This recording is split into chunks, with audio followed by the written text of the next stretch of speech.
Welcome to Below the Line, where we talk about working in Hollywood from the crew perspective. My name is Skid. I'm a former assistant director and your host. Quiet on set. If you're a new listener, let me welcome you to our Oscar series.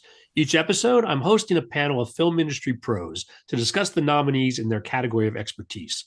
Film editing is the third of 10 scheduled episodes, and I'm happy to once again welcome back returning guests.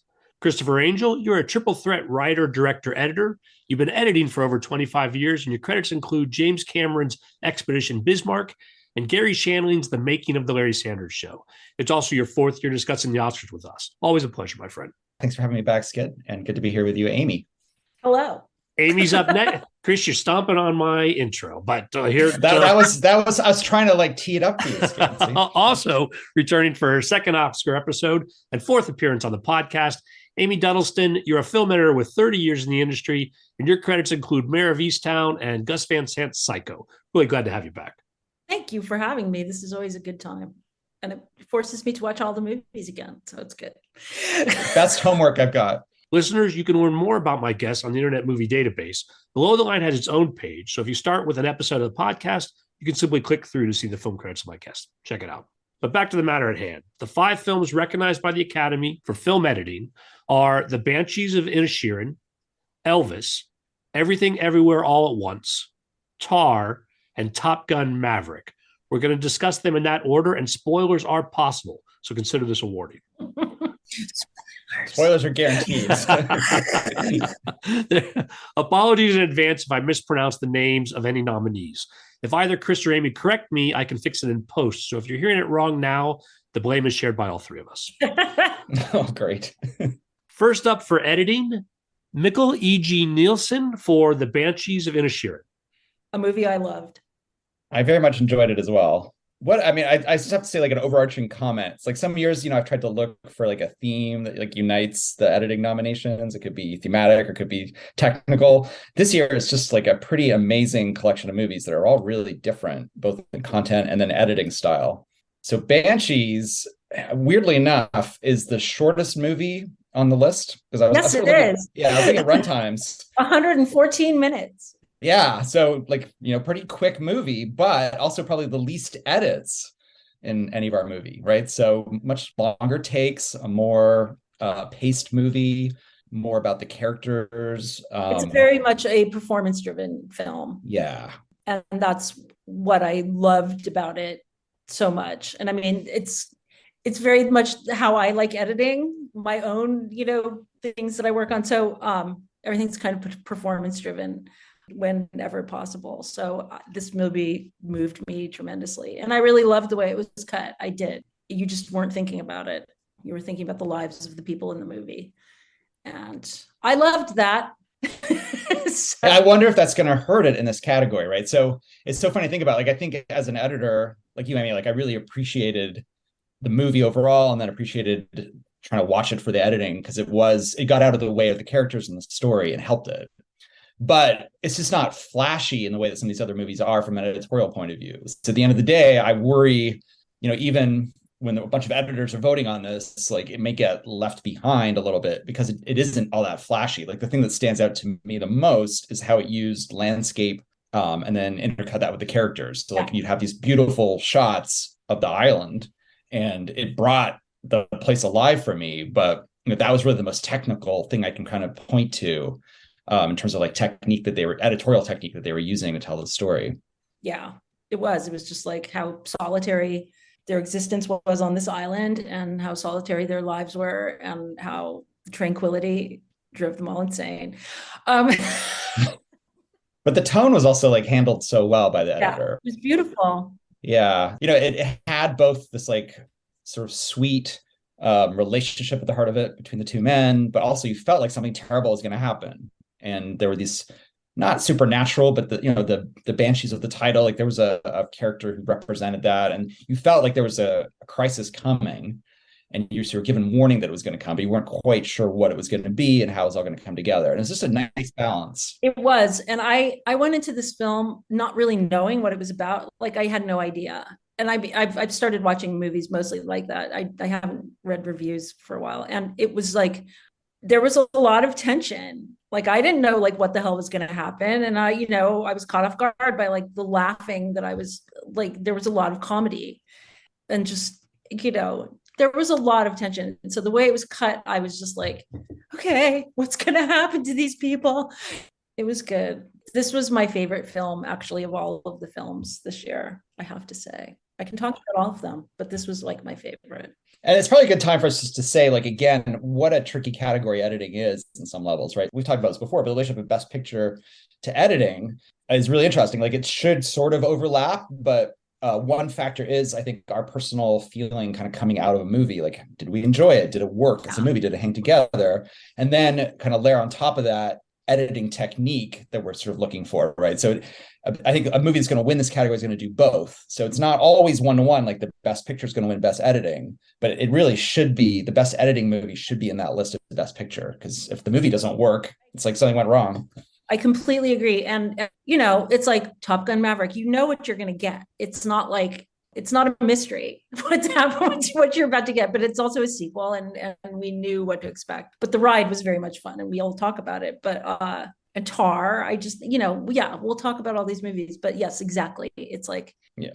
So Banshee's worked, I think, for both of us. So it's, then we start looking like, okay, what was effective about the editing? And in this case, it was very careful about how it built the performances and a very well-paced movie that didn't overstay its welcome, but certainly didn't rush individual cuts. So you really felt like the characters were in their space. Well, talk to me more about maybe some of the pitfalls that Mikkel avoided. In other words, given the nature of the film, where do you see editing stumbles that the fact that you did both enjoy it so much, is a testament to his skill in avoiding trouble? Well, certainly building performance, right? That's something, again, that we like to talk about as editors. Like, one of our jobs is to look at the takes and pick the best performance takes. But you could certainly imagine, maybe the actor's just so good that it didn't matter. But, embarrassment of riches of like the tricky thing, especially in a story like that, it's like you never wanted it to get maudlin because it's like it could have gone into that place, like with his sister and like his incredible loneliness and like, the donkey and the the pony and just all of it. It just could have gone into this like really kind of bad place. And it did not go there. You were just along with all of these people and it never veered into this like sentimental thing where you're just like, oh God, not for 1 second. Yeah, you could have easily overcut this movie, I think, Skid. Like, if you cut it too tight and too fast, it would have possibly gotten maudlin. The tone might have been ruined. So, again, as an editor, like, he really had a careful eye on the tone, and it worked for me. It was funny at times, heartwarming at other times, and heart-wrenching at other times. But it was a nice balance between those things. And, the editor really got to choose that balance and that sort of menu of feelings that we had. Yeah. And just, the way, like we were talking earlier, the interstitials of like, the scenery and everything, it just kind of matched the pace of how this movie was going. It's just like, okay, it's a new day. What's going to happen? Not much, except. But everything. Yeah. But everything. Well, let's not tease too far ahead because before we get to everything. Everything. We've got one more film alphabetically. Let's jump to Matt Villa and Jonathan Redmond's nomination for Elvis. Well, it had been a while since I'd taken in a Baz Luhrmann spectacular. Like, that was kind of like on the scale. It was kind of fun at first. Sadly, this movie was way too long. And it being told from the point of view of the Colonel, like, ruined it. It just ruined it for me. I didn't need that voiceover of Tom Hanks with the bad Dutch accent. I'm sorry. I could watch that kid be Elvis all day long, but why? Why were these choices made? I could have been swept up in this spectacle of the Baz Luhrmann thing and gone, yeah. And best editing, I just don't know. There were some weird choices made. I was hoping that we could have a debate about this one, but unfortunately, I agree with you 100%. I mean, to me, I just describe it as like bombastic bombardment. Yeah. Like, it just didn't stop. And the music was amazing. Oh my God. Obviously, yeah, the music was so good. Great things. And I'm a huge fan of Moulin Rouge. So it's just like seeing like the spectacle of like, you're like, oh, Baz Luhrmann, you're a special filmmaker. You definitely have my heart, but it's like, it just didn't add up to anything for me. It added up to nothing. Yeah. zero, sadly. Great technique during those music sequences. Like to me, like the Great music, editing. yeah, like great editing technically during those music sequences, particularly. I mean, it's just so fun, so energetic. And I loved all of those moments, but it just, like you said, it added up to nothing. And like I had this problem with The Fablemans too, which is not nominated for best editing, but it was like this thing happened and this thing happened and this thing happened and this thing happened and oh, this, this family thing, blah blah blah. This thing happened. Like it just Yeah, it's so episodic. I mean, it's yeah. trying to tackle so much of Elvis's life that it just felt episodic to me. And I was just like, again, oh, okay, I'm in this phase of his life, this music, and now we're in the next phase of the music. And again, I enjoyed the individual sequences. I was like, wait, how did we get to this place? Like what there must Why? why? And it's like it's the longest of all the movies here. So it's like 160 minutes. 160 minutes.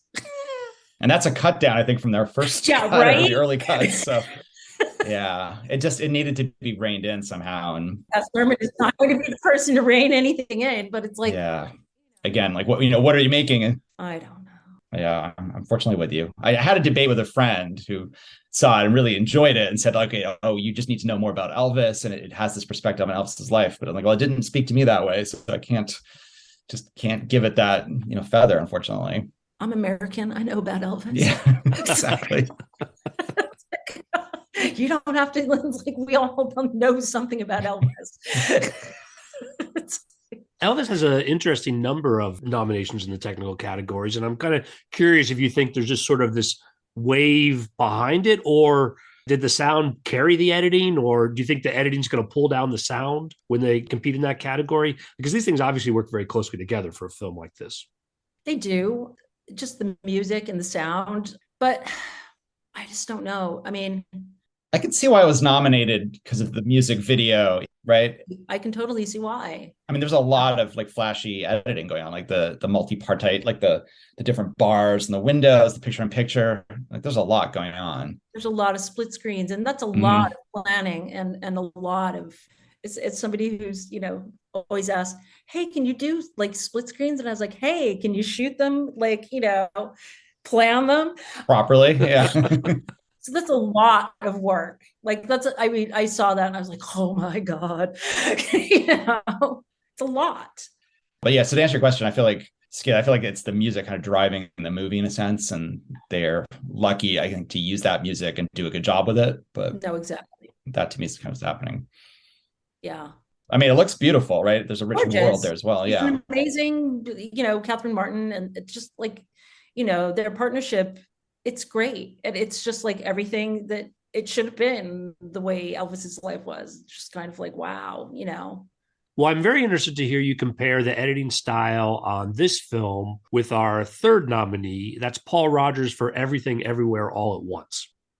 It's like, where do you even start with this film? I mean, it's a family drama in a metaverse. I liked this movie. I didn't love this movie. I was swept up in there were parts of it that I did actually really, I loved. Like, I just wish they'd been kind of squished together more. Yeah, it kind of went off in like so many other universes that I wasn't sure that it needed to. But like, for me, this movie kind of would have been nothing without those performances by all of those actors. And I mean, I like the Daniels, like they had a vision, and I really appreciated that. And I think, the movie was really well done and put together. But Michelle Yeoh, like, will carry the day. Like, I really loved watching her. What do you think? Come on, I want to hear somebody else. Yeah, so it's a really interesting thing. I mean, I have two feelings about it. I'm not sure it's my favorite movie of them all, but I really enjoyed it. And I thought it worked, right, as a movie, and it kind of came together.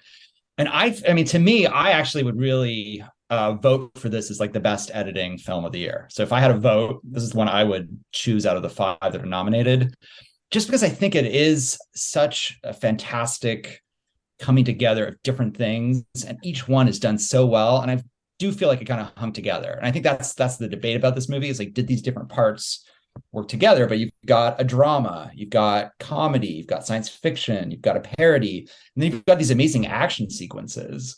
And so, like, as I'm looking at the editing style, like, there's something for everybody there. You're absolutely right. And when I think about it, it's like, No, it's truly, and they brought every one of those styles together, Paul Rogers. It is a tremendous work. Yeah, how do you get all those styles in one movie that and like make it work for a lot of people? That it's just asking a lot of the editor. And The Daniels, like, they have a vision, and I really appreciate that. There is nothing like it. yeah, Like, from like all of the movies that are nominated, and that's amazing too. I mean, I liked this movie, but I wish I loved it. I don't know. yeah. I know that when it came out last year, it was just like a lot of people, maybe we needed this movie. That was what my wife said. She was, well, I think we needed that movie when it came out. And I was like, you're kind of right. We were just kind of like tired of being cooped up, and take me to the multiverse. Yeah. You know? But again, I mean, like the way that the multiverse was intercut was just so well done and so clever. It was insane. Right. It really was insane. You're right. Yeah. I mean, I watched it a long time ago, right? Like, yeah. I just watched it again. Like, I finished it this morning, and I was like, so it's very fresh in my mind because it was like last summer. So that I was like, oh God, did I like this movie? And then I'm like, yeah, I like this movie, but you're right. It's just, I mean, I just feel like the editing could have messed it up so oh my badly. God, it could have just been like an action movie, and it was not just that. Exactly. Yeah. So it's just, I remember too, like just, so much use of close-up. So like you're doing the science fiction movie, and it was a real lesson to me. It's like, wow, so much of it took place in these like very close shots, head and shoulders. And of course, because it's about the relationships of the characters and the drama of, this husband and wife and the kid. And then it would open up and into these fight sequences, but they were really well done and edited as well. I wasn't confused about what was going on, and super fun. Like, and there was definitely like sort of winking at the audience of like, oh, this is Matrixy, or this is 2001: A Space Odyssey. Like just all that. All of the homage. Yeah, I know. everything shoved in there. But in the IRS office. Yeah, exactly. And just, things that I wouldn't, I think, be worried I'd be confused about, like intercutting from them in an office to them in a car, like she's a chef or she's a singer, like all this stuff, like it hung together, and I knew what was going on and I could track it visually. So again, just carefully planned, and then obviously carefully edited and executed. So technically just beautifully done, and not too long. I mean, it was long, but it did the whole thing together. Yeah. To your point, Amy, when I first saw it, it was early last year, and I saw it in the theater. It held as my favorite movie of the year, but I haven't revisited it. And so I appreciate you guys looking more into the specifics of it. That's a new insight on it. But it's my favorite movie probably of all the movies last year. And I forgot I was watching a movie, which is a rare occurrence. I know. Yeah. It is that's kind a good of point. You do get kind of sucked into like this whole place. The acting definitely elevated a lot of it for me. And I feel like the editing elevated it. So that's, well, that's see, there you go. Yeah. That's so good. So yay.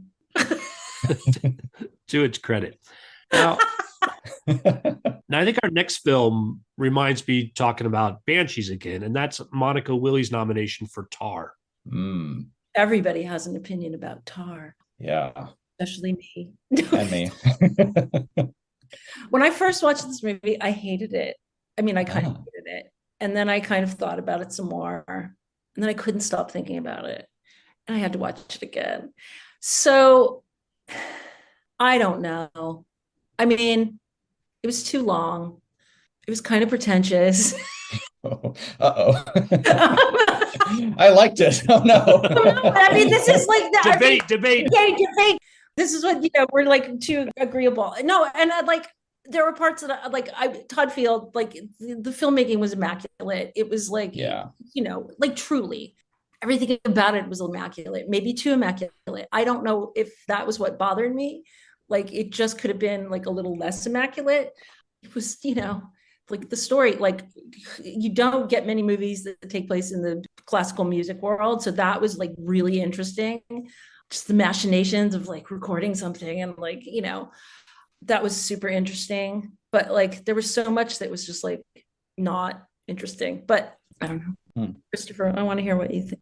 I mean, I loved the world. I loved her performance.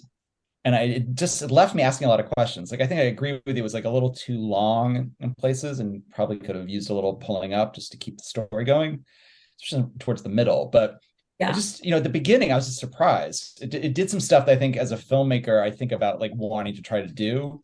and not, having the opportunity or the guts to pull it off. But like that opening interview sequence just goes on, and she's saying some pretty complicated stuff, but like it felt real to me. Like it wasn't, it was an incredible scene. Yeah. Like, who does that? And I guess, and like, again, like sort of the debate that I, had with myself, and then found myself having with friends of like, what happened? What did it mean? Like, was it real? Was it in her head? How much of it was in her head?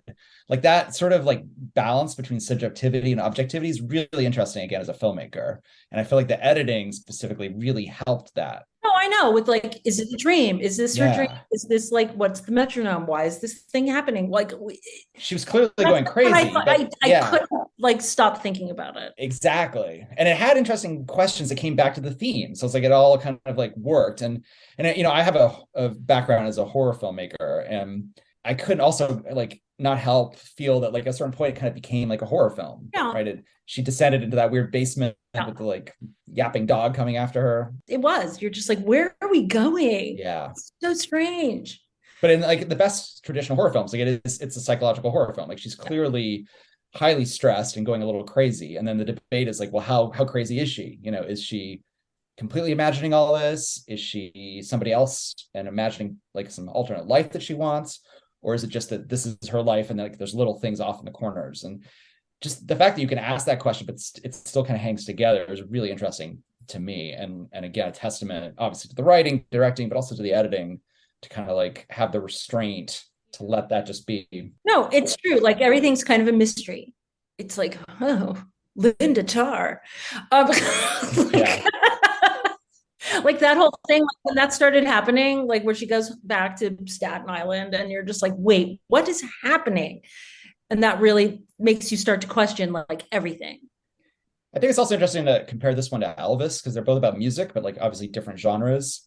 But, both like the role of music in them was differently handled. And I guess there's things they did in Tar, but like sort of using the music as a theme and like kind of a rhythm for her life and kind of psychologically into her head that I wasn't getting out of Elvis. Like the Elvis music was just like these big performances that existed externally. With her, the music was like so tied into her character in a really clever way of like, this is her identity, and it was about control and like trying to get all these people to play this music together, and like she would manipulate them all, and was she losing it? It dealt with music on a different level, and obviously different kind of music, but it was great. It was very interesting. Yeah. And then I was like, I'm going to listen to Bach. Right, exactly. I'm going to go listen to Mahler. Everybody's got, Mahler's 5 is like everywhere this year. I saw the film in the theater and I enjoyed it. Some of the people that I was with, echoing what you said, Amy, thought it was overlong and maybe not as interesting. But one of the things that I went into it was thinking about Todd Field and his approach to movies before I sat down. And I was very much reminded of In the Bedroom, in the sense that a lot of dramatic stuff happens off camera. And I was thinking about talking to you guys about it. First of all, if you would compare it to that other film and what that says about Todd Field's style and that sort of decision, how much the editor is a part of dropping out those things or pulling it together in a way that, again, major events are not covered on the camera and just sort of you move with the aftermath, which I think can be unsettling if you're not expecting that in the film. Yeah. I mean, I think that's a good comparison, Skid. And I think given that we know it's Todd Field and sort of, have interviews with him and can compare it to In the Bedroom, I think a lot of that stuff, I was sort of credited to the script and the director.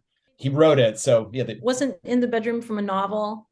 So I don't know. I mean, it doesn't matter. It's like, he's a really great filmmaker. Oh, and I'm glad he's back. And I look forward to like the next thing. You mean in 15 years when he does another? 15 years, and that's fine. Like, go ahead.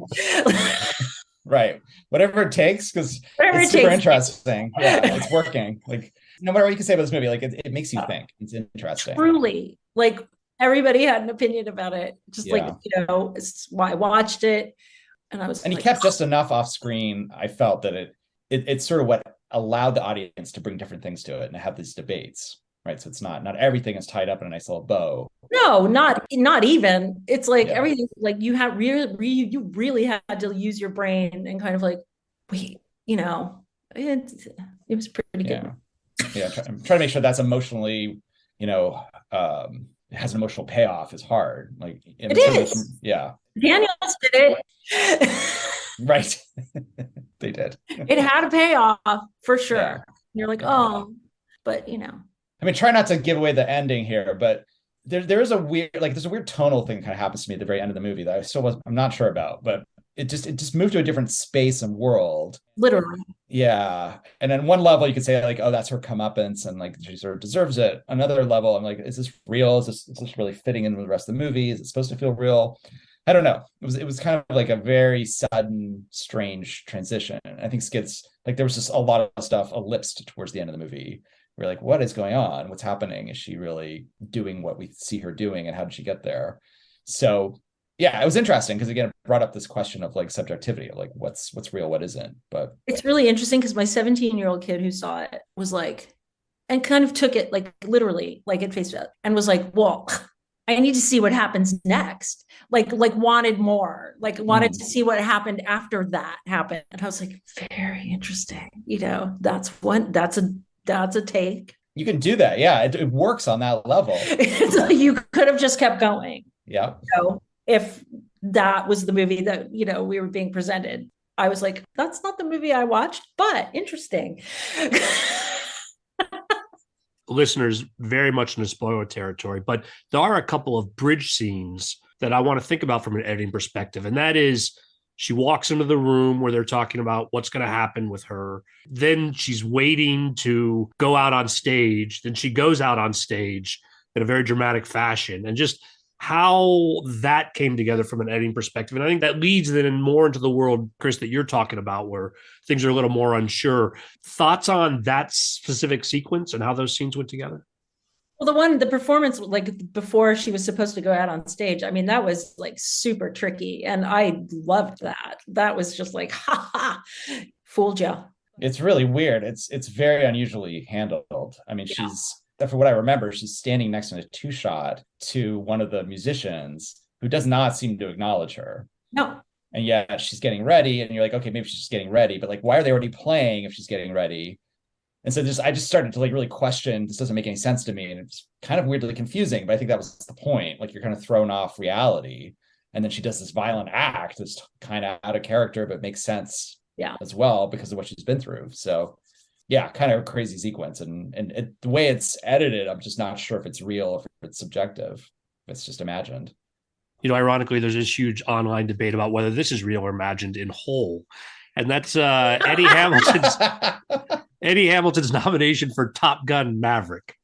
I don't think that debate necessarily weighs in on the editing, although maybe you guys think there's some clues there that we can revisit. But talk to me about Top Gun Maverick. Wow. Technically, it's just beautifully done. Like I have to tip my hat. Truly. Yeah. I mean, wow. It's just clearly like so much careful work, so much work. And it works. Like it plays really nicely. You know what you're going to see, and they delivered. And I feel like the editor really delivered. Those airplane sequences are just so much fun to be in and be watching, and you feel like you're in there flying the plane with Tom Cruise, and it's fun. It's a popcorn film, sort of old-fashioned, straight ahead, fun ride. So I mean, I see why it's nominated.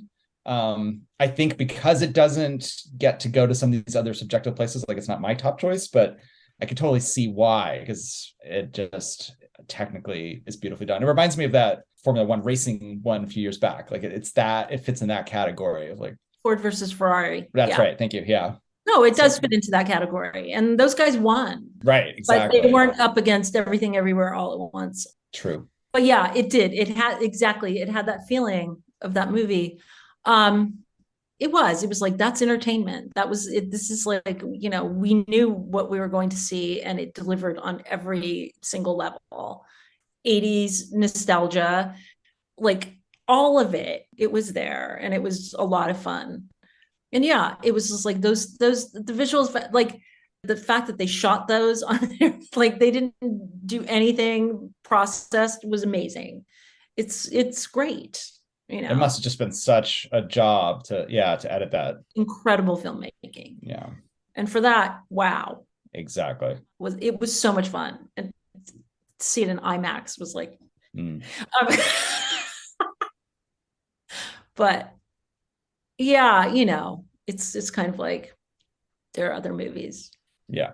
He did a tremendous job. I really, and I did enjoy it. Same here. Yeah. Tip my hat to him. And I can't wait to see what he edits next. And just, yeah. No, really, of course, really amazing movie. but this filmmaker, I hope he does something. It's just to do everything so practically. I love that. I do, because there's just so much like shiny green screen stuff. Yeah, it's a funny year to actually talk about that, because another movie that was not nominated is Avatar, right? Which is like the biggest grossing movie of the year.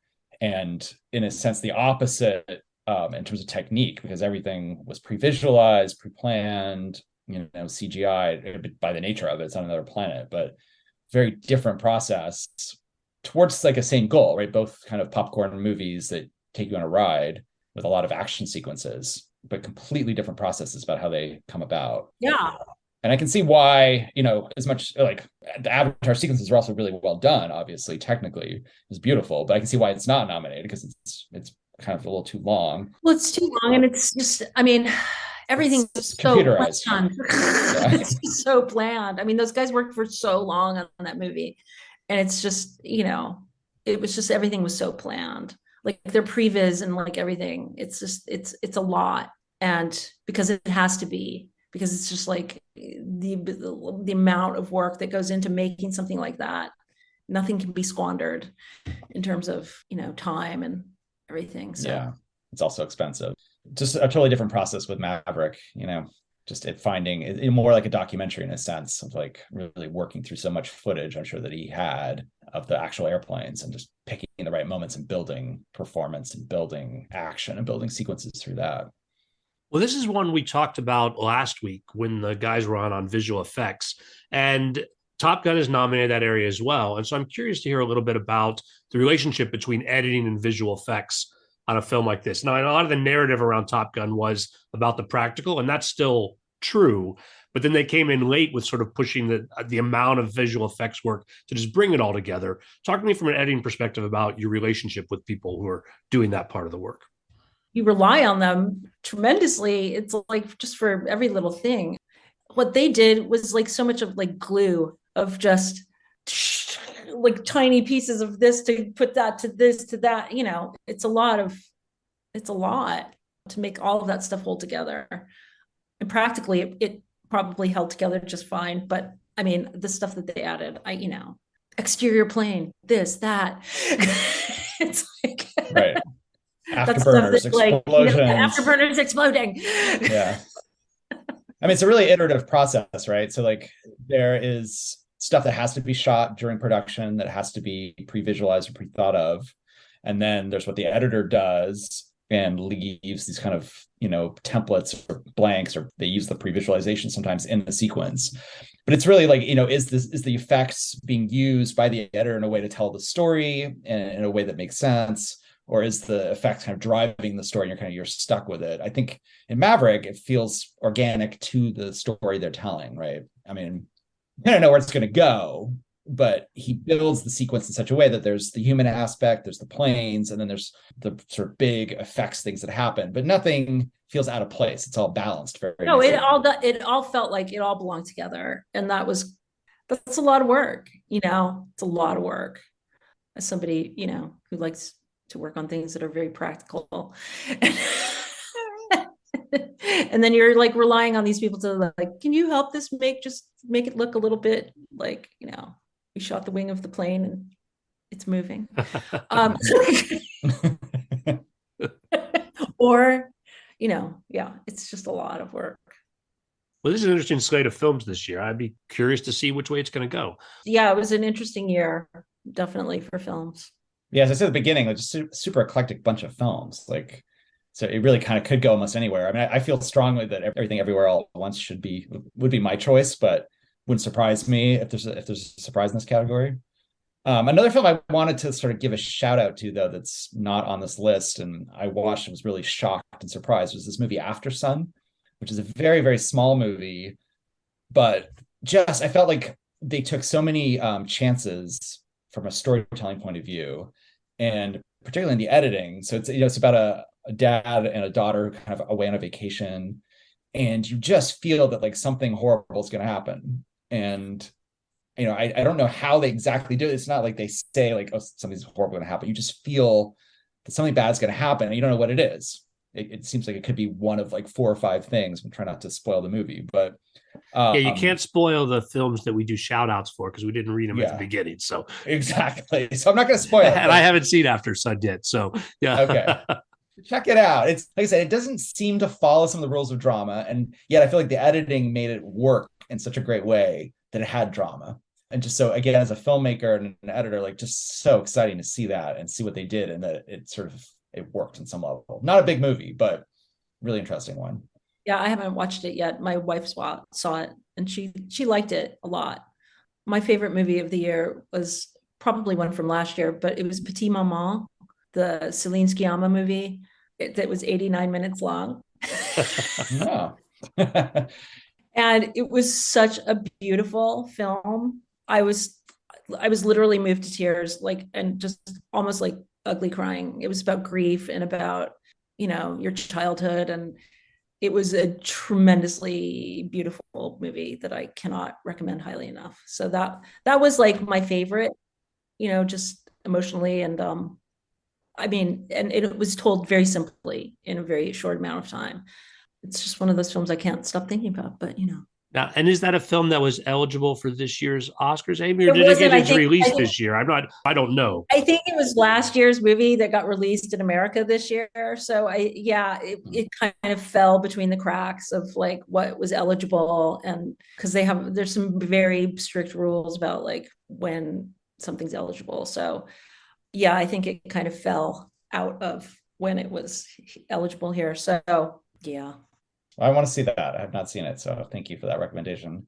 I also felt like this year was like kind of the year of the satire, right? We're in this like moment that feels like satire works so well. So like Glass Onion and The Menu, right? Both watched, not both perfect, but like well put together.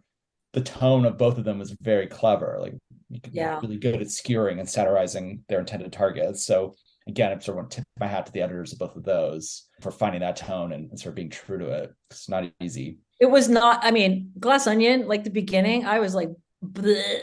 Like I hated all of those people so much. Mm-hmm. Once it kicks in, you're like, yeah. It's like, give me a reason to keep watching this movie because these people are awful. And the reason, Janelle Monáe saved the day. But when the two of them started, that was really awesome. Kicked in, right. Like that was when it kicked in, and I was like, okay, I'm still here. But and it paid off because like all those awful people are the murder suspects, right? So yeah, it makes sense. Yeah. But yeah, that took me a little while to like. I was like, this is not like the last one. I hated all of those people too, but like anyway, the satire of all of that was a lot. Like the Elon Musk-ish character. Yeah. Yeah, you're just like, oh my God, do I need this right now? But as you're pointing out, Chris, there's a challenge to maintaining that balance and from the editing perspective. Yeah, by and large, kind of like they, knew what they wanted to be and knew what their target was and kind of kept at it without being too over the top. But Glass Onion, probably benefited a little bit from some of this like Elon Musk craziness that came after they made it. But it's true. Yeah, exactly. But it had a sense of truthfulness to it, especially after the halfway point. I feel like it kind of clicked in a little better. And same with The Menu. It's a little over the top. I haven't seen that yet. I want to see it.